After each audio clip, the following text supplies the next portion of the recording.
अब्दुल्ला नवीद ने हमारे यूट्यूब के कम्युनिटी पेज पर सवाल किया हुआ है कि what is the future of Kashmir after this meeting between Modi ji and Kashmiri political leadership. What is the role of USA in this new development between Kashmiri leaders and India. इसी से मिलता जुलता सवाल अब्दुल्ला ने भी किया है और अल्ट्रा डियोक्सू ने भी किया हुआ है. अच्छा, हमने ब्रॉडर व्यू में इस पे बात की थी कि मोदी जी के कश्मीर और लद्दाख वाले फैसले अरुणाचल प्रदेश और सिक्किम और नॉर्थ ईस्ट पर भी असरअंदाज होंगे. वो इसलिए कि लास्ट 3-4 साल हैं, इसमें ख़ास तौर पर बीजेपी ने अपनी गलत चाइना और पाकिस्तान पॉलिसीज़ की वजह से एक भरपूर कोशिश की है कि पाकिस्तान और चीन के बीच मिलिट्री और सियासी लेवल पर जो इत्तेहाद है ना, ये ज़्यादा मजबूत हो जाए. ये बीजेपी ने कोशिशें ज़्यादा की हुई हैं कि ये दोनों मुल्क आपस में करीब आ जाएं. आपने देखा कि लद्दाख जिस पे चीन का क्लेम है और कश्मीर जिस पर पाकिस्तान का क्लेम है, दोनों इलाकों के अंदर एक साथ मोदी साहब ने 5 अगस्त 2019 को एक साथ उन्होंने ऐसे डिसीजंस लिए जिससे चीन और पाकिस्तान के मिलिट्री रिलेशंस मज़ीद गहरे हुए हैं. क्योंकि थ्रेट कॉमन है दोनों मुल्कों का, इंडिया, और इंडिया ने एक एक्सप्रेसली दोनों मुल्कों को बताया है कि हम ही थ्रेट हैं आपके लिए, इधर उधर मत देखिएगा. इससे पहले जो भी सरकार थी ना इंडिया के अंदर, इन्होंने LAC के इश्यूज़ को एक हद से ज़्यादा बढ़ने नहीं दिया था. चीन के साथ और पाकिस्तान के साथ भी वो एक साथ इंगेज रहते थे टॉक्स के हवाले से. नतीजे भले ही स्लो हों उन टॉक्स के, लेकिन एटलीस्ट उससे इंडिया को 2 फ्रंट वॉर वाला ख़तरा था ही नहीं. अब ये जो मोदी जी ने मीटिंग की है, इससे पहले इंडिया के अंदर अरुणाचल प्रदेश और नॉर्थ ईस्ट वाली साइड पर ज़रा खौफ का आलम देखें आप. अभी जो हम आपको स्टोरी बताने जा रहे हैं ना, आप हैरान हो जाएंगे कि इतना खौफ है इंडिया के अंदर. मोदी जी और उनके हमलावरों की नींदें इस वक्त हराम ज़रूर हो चुकी हैं. लद्दाख और कश्मीर की वजह से वहाँ पर अरुणाचल प्रदेश में जो हालात पैदा हुए हैं ना, इसकी वजह से मोदी जी की नींदें हराम है. चीन ने अपनी मिलिट्री बड़ी तादाद में अरुणाचल प्रदेश में डिप्लॉय कर रखी है और हाईवेज का भी पूरा जाल बिछा दिया है. वहाँ पे उन्होंने बॉर्डर के एरियाज में बड़ा ही ज़बरदस्त किस्म के रोड्स उन्होंने बनाए हुए हैं और अपने मिलिट्री हार्डवेयर्स और ट्रूप्स की मूवमेंट को मज़ीद तेज़ करने के लिए उन्होंने सारा इंतज़ाम किया हुआ है. इसके बाद जब मोदी जी कश्मीर के रहनुमाओं की ये मीटिंग कॉल करने जा रहे थे ना, उस वक्त एक अजब बात हुई है. जब ये मीटिंग कॉल 4-5 दिन पहले कॉल की थी उन्होंने, तब एक अजब बात हुई है जिस वजह से वी आर सेइंग के शदीद खौफ है चीन का. इस वक्त बीजेपी की लीडरशिप के अंदर बहुत ज़्यादा खौफ है कि कहीं लद्दाख और कश्मीर की वजह से अरुणाचल प्रदेश वाला महाद ना खुल जाए, कल ना खुल जाए. ये भी खौफ है कि कल के दिन में ना खुल जाए या परसों ना खुल जाए, इतना खौफ है. ये जो इंडिया के डिफेंस मिनिस्टर है ना, राजनाथ सिंह साहब, इन्होंने बस एक कमाल की हरकत कर दी है जनाब. कश्मीरी रहनुमाओं वाली मीटिंग से 7 दिन पहले 17 जून को ये मौसूफ गए हैं अरुणाचल प्रदेश, और वहाँ अरुणाचल प्रदेश में 17 जून को इन्होंने 2-3 रोड्स का इफ्तिताह किया है. नए रोड्स बने हैं जो कि बॉर्डर रोड्स ऑर्गेनाइजेशन है इंडिया की, इन्होंने बनाए हुए हैं. और ये जो कंपनी है ये इंडिया की फ़ौज के अंडर ही काम करती है और बॉर्डर एरियाज़ में ये कंपनी रोड्स बनाती है. तो चीन ने जब वहाँ सारा अपना इंतज़ाम पूरा कर लिया ना, वहाँ पर एक हाईवेज़ बनाए हैं, रोड्स और इंफ्रास्ट्रक्चर चीन ने बनाए हुए हैं तेज़ी के साथ. बल्कि हम आपको ये भी बता दें कि कई एरियाज़ में तो चीन ने इंडिया के ज़ेरे कंट्रोल इलाकों के अंदर आकर भी रोड बनाए हुए हैं.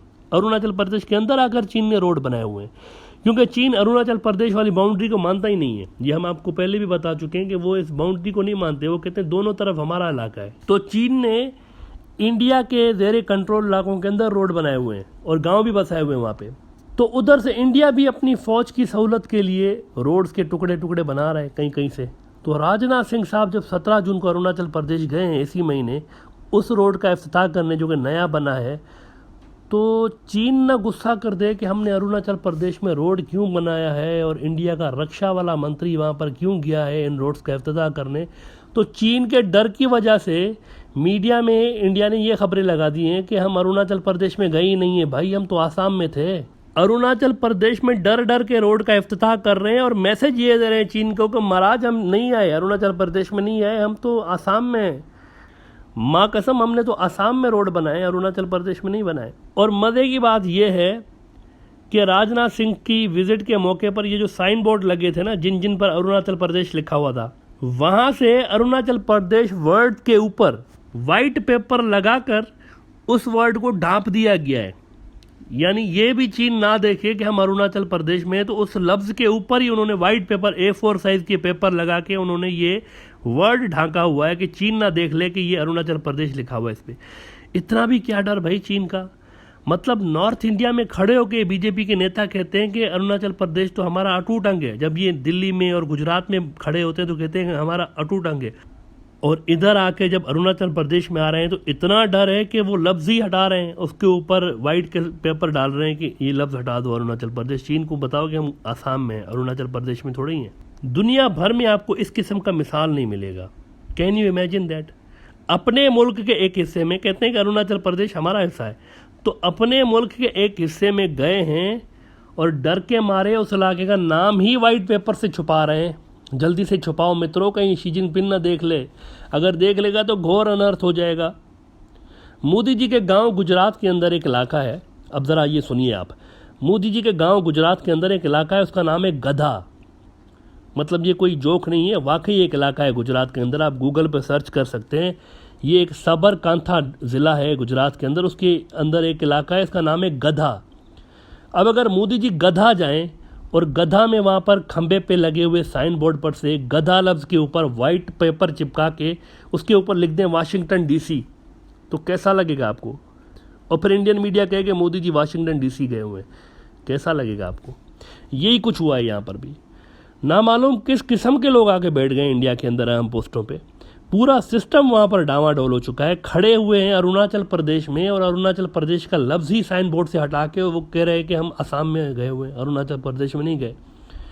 5 अगस्त 2019 को जो गंद मचाया गया था, इसको आज तक कवर करने की कोशिशें हो रही हैं और कुछ नहीं हो रहा। वाइट पेपर चिपका के इस गंद को छुपाने की कोशिशें हो रही हैं। अच्छा, अमेरिका इस बात पे सख्त तपा हुआ है। मोदी जी बार बार उनको यकीन दिला रहे हैं कि मैं आपके साथ हूँ। मित्रों, मुझे गरम गरम फाफड़े और ढोकला की कसम, मैं आपके साथ हूँ। वैसे फाफड़ा और ढोकला जो है ना, ये मोदी जी के गांव गुजरात की 2 मशहूर डिशेज़ हैं, जो कि उन्होंने प्राइम मिनिस्टर और चीफ मिनिस्टर बनने के बाद खाना छोड़ दिए हैं। अब वो 30,000 रुपये किलो मिलने वाले इम्पोर्टेड ताइवान के मशरूम्स खाते हैं। झोला लेकर चलने वाले फ़कीर आदमी हैं, सिर्फ 30,000 रुपये किलो मिलते हैं, वो मशरूम्स खाते हैं। माले मुफ्त दिले बेरहम।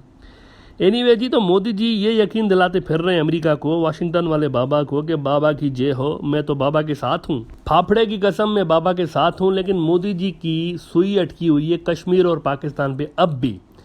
इससे अमेरिका को कुछ ज़्यादा खुशी मिल नहीं रही। वो ये समझ रहे हैं कि भाई हमने अपनी पैसिफिक कमांड का नाम बदल कर इंडिया का नाम उसके सामने लगाकर उसको इंडो पैसिफिक कर दिया है, दुनिया को ये दिखाने के लिए कि साउथ एशिया में चीन नहीं, इंडिया यहाँ का दादा है और हमारा आशीर्वाद इंडिया के साथ है। लेकिन ये मोदी साहब किस तरह के इंसान हैं? हर जगह डिप्लोमेटिकली पिटने के बाद अब सिर्फ पाकिस्तान पाकिस्तान कर रहे हैं। हम इन्हें साउथ एशिया का दादा बनाना चाह रहे हैं और ये पाकिस्तान से नज़रें हटा ही नहीं रहे। अमेरिकियों का यह मौक़िफ़ है कि इंडिया की पाकिस्तान से दुश्मनी से हमारा क्या फ़ायदा, हमारा मसला तो चीन के साथ है, पाकिस्तान के साथ तो है नहीं। तो बात बन नहीं रही, मोदी जी की और वाशिंगटन वाले बाबा की बात बन नहीं रही। अमेरिका खुद अब वॉर ऑन टेरर और इस्लामिक आतंकवाद को गिव अप कर चुका है। कभी आपने सुना है हालिया दिनों में इस्लामिक आतंकवाद वर्ड बाइडन के मुंह से या किसी अहम अमेरिकी ऑफिशियल के मुंह से सुना है आपने? रिसेंटली आपने सुना ही नहीं होगा, जब से ये इलेक्ट होके आए हैं ना बाइडन साहब। इस्लामिक आतंकवाद आपको ख़बरों में ही नहीं मिलेगा, इनके लीडर्स बात ही नहीं करते अमेरिका के। और अब चीन के जिंगजियांग के अंदर डिस्टेबलाइजेशन वो पैदा करने के अटैम्प्ट्स कर रहे हैं, और वो मुस्लिम मेजॉरिटी इलाका है जिंगजियांग, इसलिए मुस्लिम फ्रेंडली पॉलिसीज़ लेकर आए हैं वाशिंगटन वाले बाबा। जिंगजियांग के अंदर मुस्लिम नॉन मुस्लिम जंग पैदा करके इसको पूरे चीन के अंदर फैलाया जा सकता है आराम से, यही प्लान है इनका। जैसे अफ़गानिस्तान के अंदर सोवियत यूनियन के साथ किया गया था ना, और फिर सोवियत यूनियन को अपने Muslim majority areas give up करने पड़ गए थे, जिसे आप आज सेंट्रल एशिया के मुल्क कहते हैं। ये सब करने का प्लान है चीन के साथ भी, और इसी वजह से हमने आपको बताया था कि वॉर ऑन टेरर और कट्टर इस्लामिक आतंकवाद नाम की जो बकवास है ये बंद हो गई है। आपको ये बकवास बहुत कम सुनने को मिलेगी अब अमेरिका की जानिब से, और अमेरिका के इत्तेहादी भी इस पर कम बात करते हैं। बल्कि अब तो अमेरिका इस तरह की बातें आपको सुनने को मिल रही हैं कि मुसलमान तो मजलूम हैं, जिंगजियांग के मुसलमान ओह इतने मजलूम मुसलमान हैं, चीन जुल्म कर रहे हैं उनके ऊपर, हम अमेरिका उनके साथ हैं। बिल्कुल दर्द जागा है मुसलमानों का अचानक से। इसलिए कश्मीर से लेकर जिंगजियांग तक के मुसलमानों के लिए सॉफ्ट कॉर्नर दिखा रहा है अमेरिका। और इंडिया के साथ भी यही है कि पाकिस्तान से दोस्ती करें, कश्मीर इशू पे ज़रा आप देखभाल करें, अपना स्टांस सॉफ्ट रखें इस पर, और इस तरह की डिक्टेशन भेजी जा रही है मोदी जी को। लेकिन मोदी जी लकीर के फ़कीर, करें तो करें क्या? मुल्क के अंदर ये जो हिंदुत्व के गुंडे हैं इन्होंने जमा कर रखे हैं, इनको वो डिच भी नहीं कर सकते। तो अब एक कठिन परिस्थिति उनके लिए आई हुई है और अभी तक वो कश्मीर पर से हट धर्मी से बाज आ नहीं रहे अपनी लोकल आवाम की वजह से। कल वाला इजलास भी ठुस हो गया है। कल ये जो कश्मीर पर उन्होंने इजलास बुलाया था ना, बिना एजेंडे का इजलास, ये भी ठुस हो गया है। उस इजलास के अंदर हुआ क्या है, इधर मोदी साहब ने वहाँ महबूबा मुफ्ती, उमर अब्दुल्ला वालों को कोसा है और उन्होंने मोदी साहब को कोसा है कि तूने हमें जेल में डाला, तुमने इंडिया के कॉन्स्टिट्यूशन के खिलाफ जाकर आर्टिकल 370 हटाया। सब एक दूसरे को गालम गलौज करके आखिर में सारे बाहर आके ग्रुप फोटो खिंचवाया और चले गए, कुछ हुआ ही नहीं। तो अभी तक इंडिया से मायूसी वाली कैफियत बरकरार है अमेरिका की। मोदी जी फिट नहीं हो रहे, अमेरिका के इस नए ड्रामे में फिट नहीं हो रहे। ये जो प्रो मुस्लिम एक ड्रामा क्रिएट होने वाला है ना इस रीजन में, मोदी साहब फिट नहीं हो रहे इसमें, क्योंकि वो अपने ट्रेडिशनल एंटी मुस्लिम स्टांस से बात नहीं आ रहे। और उधर उनके यूपी वाले चीफ मिनिस्टर आदित्यनाथ, कोविड के दौरान गंगा जो था ये लाशों से भर गया यूपी में, दुनिया भर में जिल्लत हुई, दुनिया भर में तस्वीरें शाया हुई यूपी की। और अब जो ही हालात नेचुरली कुछ बेहतर हुए हैं, कोविड की वेव थोड़ी सी नीचे आई है, तो वही पुराना तरीका पॉपुलरिटी लेने का उनका, योगी साहब का। मुसलमान जो है ना ये ज़बरदस्ती इस्लाम फैला रहे हैं यूपी में, पकड़ो इन्हें। और आपको पता है इन्होंने, योगी साहब ने एंटी कन्वर्जन लॉ पास किया हुआ है। पब्लिक में बैठकर अगर आपने इस्लाम के लिए कोई बात की ना तो आपको पुलिस पकड़ के ले जाएगी कि ये तबलीग कर रहा है। ये हाल है इनका। इस किस्म के लोग उन्होंने चीफ मिनिस्टर बना के बिठाए हुए हैं। तो इस किस्म की इंडिया के अंदर टीम के साथ, इस किस्म के लोगों के साथ वाशिंगटन वाले बाबा चीन के खिलाफ एक एंटी मुस्लिम केस कैसे बना सकता है जब उसका इत्तेहादी खुद इस किस्म की हरकतें कर रहा है यहाँ पे। वैसे ऑफ द टॉपिक एक जनरल सी बात है कि ये जो कॉकरोच होता है ना, कॉकरोच के सामने अगर आप एक तरफ गंद कचरा गलाजत रखेंगे और उसके दूसरी तरफ आप ताज़ा फूल रखेंगे खुशबू वाले, तो कॉकरोच हमेशा गलाजत की तरफ जाता है। ये उसकी फितरत है, ये उसकी नेचर है। उसकी नेचर में ये है कि मुझे गंदी चीज़ों में रहना है। वो अपनी नेचर बदल नहीं सकता। इंसानों में भी कुछ इस तरह के लोग होते हैं, वो नेचर नहीं बदल सकते अपने, उनकी नेचर मार कुटाई वाली होती है। एनीवे, तो मोदी जी की लोकल सियासत और अमेरिका का चीन के खिलाफ जो मंसूबा है, ये दो चीज़ें आपस में मुतज़ाद हैं। और जैसा कि हमने आपको बताया कि वाशिंगटन वाले बाबा के दिल में मुसलमानों के लिए अचानक से दर्द जगा हुआ है। लाखों मुसलमान इनके मुल्क ने मारे हुए हैं और उसके बाद अचानक से दर्द जगा है मुसलमानों के लिए, क्योंकि चीन के ख़िलाफ़ अब मुसलमान चाहिए। जैसे सोवियत यूनियन के ख़िलाफ़ मुसलमान इनको चाहिए थे ना, और मुसलमानों ने लीड रोल प्ले किया था सोवियत यूनियन को धपड़धूस करने में। अफ़गानिस्तान के अंदर धपड़धूस हुआ था ना सोवियत यूनियन, मुसलमानों ने धपड़धूस किया था। ऐसे ही अब मुसलमान चाहिए इनको चीन को धपड़धूस करने के लिए, क्योंकि इस तरफ अगर आप रीजन पूरा देखें तो सेंट्रल एशिया है, इधर अफ़गानिस्तान है, नीचे पाकिस्तान है, फिर रूस के वो इलाके हैं जहाँ पे मुसलमान ज़्यादा रहते हैं, और ख़ुद ये जो जिंगजियांग का इलाका ये मुस्लिम इलाका है। तो मुसलमान एक आइडियल चॉइस है। और चीन के अंदर 1 करोड़ से ऊपर मुसलमान रहते हैं, ज़्यादातर इसी इलाकों में रहते हैं। रूस के अंदर भी करोड़ों मुसलमान रहते हैं। तो यही ऑप्शन है कि एक अंदर डिस्टेबलाइजेशन पैदा की जाए चीन के अंदर, मुस्लिम आबादी के ऊपर हाथ रखा जाए और फिर इनको पूरे चीन में फैला दिया जाए। और फिर दाइश और इस तरह की जो प्रॉक्सीज़ हैं, ये तो एक ऑप्शन है ही ऑलरेडी, आग में तेल डालने के लिए ये ऑप्शन तो है ही अमेरिका के पास। एक बार मैदान सेट हो जाए तो ये सारी अनलिश हो सकती हैं, ये प्लान है। इसके बाद दुनिया भर में चीन के ख़िलाफ़ एक एंटी मुसलमान गुंडा, मुसलमानों का कातिल, मुसलमान मजलूम है, अमेरिका जो है मुसलमानों का मसीहा है, मुसलमानों का मददगार है, इस तरह के प्रोपेगेंडा आपको मिलेंगे। अच्छा, ये हम बात किस बुनियाद पे कह रहे हैं, ये अब हम आपको बता रहे हैं। ये देखें, कुछ महीने पहले का वॉइस ऑफ अमेरिका है, और वो ये कह रहे हैं कि ये जो चीनी मुसलमानों का डायस्पोरा है ना, जिंगजियांग के मुसलमानों का, इन्होंने खुशी का इजहार किया है कि अमेरिका ने ETIM नामी तंजीम को टेररिस्ट लिस्ट से निकाल दिया है। अब ये एक बहुत बड़ी डेवलपमेंट है। ईस्ट तुर्किस्तान इस्लामिक मूवमेंट, ये चीन के ख़िलाफ़ है। ये वाली जो मूवमेंट है जिसका अभी उन्होंने नाम हटा दिया है ना दहशतगर्दों वाली लिस्ट से, ये चीन के ख़िलाफ़ है और चीन के इस जिंगजियांग इलाके की आज़ादी के लिए काम करती है।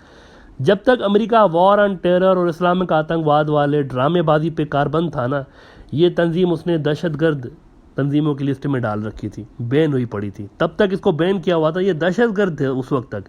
लेकिन बाइडन के आने के बाद अब जो ही मुसलमानों के लिए दर्द जागा है, मुसलमान, उफ मजलूम मुसलमान, चीन को गिराने के लिए इनको मुसलमान चाहिए, तो अब इनको याद आया है कि ये तो दहशतगर्द है ही नहीं, तो इनको इस लिस्ट से निकाल दिया है। बल्कि इनको सपोर्ट करने का काम ही शुरू हो गया है कि चीन को डैमेज करो, हम आपके साथ हैं। जब खुद मुसलमानों को मार रहे थे तब इस तंजीम को दहशतगर्द लिस्ट में डाला हुआ था। अब जब ये चीन के ख़िलाफ़ इनको चाहिए तो इसको निकाल दिया दहशतगर्दी की लिस्ट से।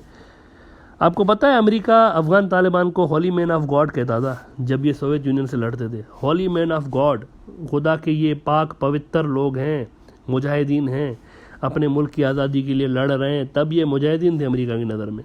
फिर जब ये सेम लोग अमेरिका के कब्ज़े के ख़िलाफ़ लड़ने लगे ना, तो फिर इनके ऊपर आतंकवादी का टैग लगा दिया कि ये तो आतंकवादी है। तो अमेरिका अपने फ़ायदे के लिए ये सब करता रहता है, आतंकवादी का टैग लगाता है, फिर निकाल देता है।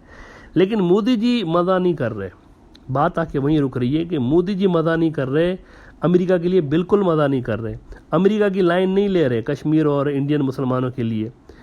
लेकिन जल्दी लेंगे, ये भी एक पॉसिबिलिटी है कि जल्दी लाइन लेंगे अमेरिका की, वरना वाशिंगटन वाले बाबा नाराज़ हो जाएंगे और फिर शराब ना दे दें नेतन्याहू की तरह। अच्छा, चीन भी ये ड्रामा जानता है और चीन ने इसीलिए आलमी सतह पर प्रो मुस्लिम स्ट्रेटजी अपनाई हुई है। आपने देखा कि यरूशलेम वाले मामले पे चीन ने खुल के मुस्लिम वर्ल्ड की फेवर में बात की थी और इसराइल के ख़िलाफ़ उन्होंने एक सख्त स्टांस लिया था। कुछ ही हफ्ते पहले की बात है ना, चीन ने खुल के मुसलमानों की फेवर में आया था और यरूशलेम पे उसने मुसलमानों का स्टांस लिया था। इस हद तक चीन ने इसराइल से रिलेशन ख़राब किए मुस्लिम वर्ल्ड की वजह से कि इसराइल ने अपनी चाइना पॉलिसी ही बदल दी। और ये जो चीनी मुसलमान हैं जिंगजियांग के, इनके लिए यूनाइटेड नेशंस की ह्यूमन राइट्स काउंसिल का एक इजलास हो रहा था। इसमें इसराइल ने चीन के ख़िलाफ़ वोट डाला है। इमेजिन करें, इसराइल ने चीन के ख़िलाफ़ वोट डाला है इसमें। अब ये तो क़यामत की निशानी है ना कि इसराइल कह रहा है यूनाइटेड नेशंस की ह्यूमन राइट्स काउंसिल के इजलास से कि चीन जो है ये मुसलमानों के ख़िलाफ़ जो है बुरा सलूक कर रहा है। इसराइल ये बात कर रहा है मुसलमानों के ख़िलाफ़ बुरे सलूक की। अब आप अंदाज़ा लगाएं, तो इवन इसराइल तक आपको मुसलमानों के लिए बात करता हुआ नज़र आ रहा है, लेकिन मोदी जी ये लाइन पर नहीं आ रहे। और अगर ऐसा ही चलता रहा तो क्या होगा, वाशिंगटन वाले बाबा से एक फूंक आनी है, फूंक मारेंगे एक खाली, और कुर्सी हिल सकती है नई दिल्ली में। पता चला मोदी जी का सबऑर्डिनेट कोई प्राइम मिनिस्टर बन जाए, नेतन्याहू का सबऑर्डिनेट जैसे बना था ना, वैसे ही पता चले कि मोदी साहब का भी कोई सबऑर्डिनेट प्राइम मिनिस्टर बन गया उनकी जगह पर। बीजेपी वाले नज़र रखें अमित शाह पे और राजनाथ सिंह साहब पे, कहीं ये ही ना इस्लाम जिंदाबाद और चीन मुर्दाबाद कहते हुए प्राइम मिनिस्टर की कुर्सी पे आ जाए। जैसे नेतन्याहू के नीचे से नेफ्ताली बेनेट निकल के आ गया था, ऐसे अमित शाह ना आ जाए इस्लाम जिंदाबाद बोलते हुए।